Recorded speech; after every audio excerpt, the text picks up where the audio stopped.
අයිබෝන් අපේ ශ්‍රී ලංකා වාසී නිවෙස්වල සහ කතාවන් සිදු කරන අනිකුත් කෘෂි කර්මාන්තයේ නියැලෙන ගොවි ජනතාව වෙත කරන ලබන විශේෂ දැනුම් දීමක්, ඒ කියන්නේ විශේෂ ඉල්ලීමක්, විශේෂ හඳුන්වා දීමක් නවතම නිර්මාණයක් සම්බන්ධයෙන්. කියන්නේ ගෑස් බලෙන් රතිඤ්ඤා විදින උපකරණයක් ඔබට අපි හඳුන්වා දෙන්නටයි සූදානම් වන්නේ. කියන්නේ මේක අපේ විදේශ රටකදී නිෂ්පාදනය කරන ලද දෙයක් නෙවෙයි. අපේ මේ ශ්‍රී ලංකා භූමියේ ගැමි තරුණයෙක් විසින් තම විද්‍යුත් තාක්ෂණය සහ දැනුම උපයෝගී කරගනිමින් තනිවම නිෂ්පාදනය කරලා නිර්මාණය කරන ලද සතුන් පළවාහරන උපකරණයක් හැටියට මේ ඔබට හඳුන්වා දෙන්න පුළුවන්. ඒ කියන්නේ අකුරැස්ස තෙලිච්චිවල මංවැල්ල කලපුහේන ලිපිනේ පදිංචි PHADK ගාමිණී මහතා, මේ තරුණ මහතා තමයි මෙම නිර්මාණය ඔබට හඳුන්වා දෙන්න වෙළඳපොළට හඳුන්වා දෙන්නේ. කියන්නේ අපේ කෘෂි කර්මාන්තයට තදින්ම ප්‍රහාර එල්ල කරන වනසතුන් පළවා හැරීමේ නව තාක්ෂණික උපකරණයක් හැටියට පහසුවෙන් ක්‍රියාත්මක කළ හැකි නව තාක්ෂණික උපකරණයක් හැටියට මේ අපට හඳුන්වා දෙන්නට අපිට පුළුවන්කම ලැබෙනවා. කියන්නේ කෘෂි වගාවන්ට හානි සිදු කරන වනසතුන් පළවා හැරීමේ නව තාක්ෂණික රතිඤ්ඤා විදින උපකරණයක් හැටියට අපි මේ හඳුන්වා දෙන්නේ ඔබට.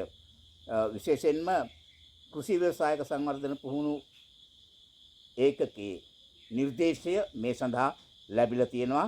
ඒ වගේම 2024 රුහුණු විශ්වවිද්‍යාලයට නව නිපැයුම් සහ නව උත්පාදන ප්‍රදර්ශනයේදී මෙම යන්ත්‍රය සඳහා මෙම තරුණ මහතා රන් සම්මානයෙන් පිදුම් ලබන්නටද වාසනාව හිමිකම ලැබුවා.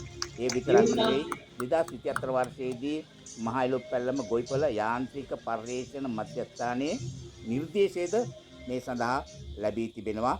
පේටන්ට් බලපත්‍රයේද ගාමිණී මහතා විසින් මේ ලබාගෙන තියෙනවා. ඇත්තටම කියනවා නම් අපේ නිවසක සහ ගෙවතු වගාව වගේම වෙන කෘෂි කර්මාන්තය කරනවා ඉඩකඩම් වල අන්නේ අයට තදින් බලපාන දේ තමයි වඳුරන්, රිලවුන්, දඬුලේනන්, මොනරුන්, අලියතුන්. මේ ඕනෑම සතෙක් ඊළඟට මේ අපි කියන්නේ ගිරව පවා ගොවියට හානි කර සතුන් හැටියට හඳුන්වලා දෙන මේ සියලුම සතුන් එක හඬකින් පළවා හරින්න පුළුවන් මේ රතිඤ්ඤා විදින උපකරණයෙන් රතිඤ්ඤ කරලක් අඩි 80ක් පමණ දුරට අපිට විදින්න පුළුවන්. මොකද එක තැනක ඉඳගෙන අලිය ළඟට යන්න ඕනේ නැහැ. අඩි 80ක් දුරට මේ රතිඤ්ඤ කරලා විදලා මේකෙන් අපිට පුළුවන්කම තියෙනවා දැවැන්ත හඬක් උත්පාදනය කරලා දෙනවා. මහා දිදුරුමක් සහිත ගයක් තුළ මේ භාවිතා කරන්න බෑ. ගේකින් එළියට එලිමහනක ඕන මේක කරන්න. ඒ රතිඤ්ඤ කරල පාවිච්චි නොකර හරි අපිට පුළුවන් මේ හඬ. ඒ හඬත් ඊටාම දැවැන්ත හඬක්.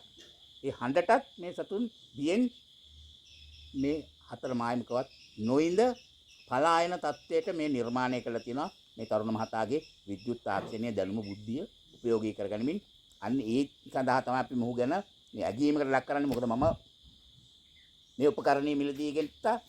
ඒ අරගෙන මගේ හිතවතෙකුට දුන්නා. වීරවල ප්‍රදේශයේ කෘෂි කර්මාන්තයේ නියැලෙන ඒ පුද්ගලයා මේකෙන් විශිෂ්ට සාර්ථක අතිසාර්ථක ප්‍රතිඵල ලබාගෙන මේ උපකරණ පිළිබඳ විශේෂ පැහැදීමකින් ස්තුතිවන්ත කරන්න මේ නිවසට ආව අපි ගාමිණී මහත්මයා. බොහෝ ප්‍රදේශවල අය මෙය මිලදී ගන්නවා, ගෙන්නා ගන්නවා. කුරියර් ක්‍රමයට ඔබට මිලදී ගෙන්නා ගන්න පුළුවන්. මුදල් බැංකුවකට ගන්නත් කරාමත් අපිට ඔබට ලැබෙන්න සලස්වන්න පුළුවන් මේ උපකරණය. ඒක අධි තාක්ෂණයෙන් යුතු උපකරණයක්. මිනිස් ජීවිතවලට හානියක් නැහැ. වනසතුන්ගේ ජීවිතවලටද හානියක් සිදු නොවන ආකාරයටයි ගාමිණී මහතා මෙය නිර්මාණය කළ නිෂ්පාදනය කරලා තියෙන්නේ. ඒ කියන්නේ සුදු යකඩ බට සහ යකඩ උපයෝගී කරගනිමින් මේක නිර්මාණය කළ තියෙන රතිඤ්ඤ කරල. මේක ඇතුලේ පුපුරන්න විදියකුත් නැහැ. ඒක පිට වෙනවා. ඒක අනිත් එක මේක රතිඤ්ඤ කරල පත්තු කරන අපි ගින්දර තියන්න අවශ්‍ය වෙන්නේ නැහැ.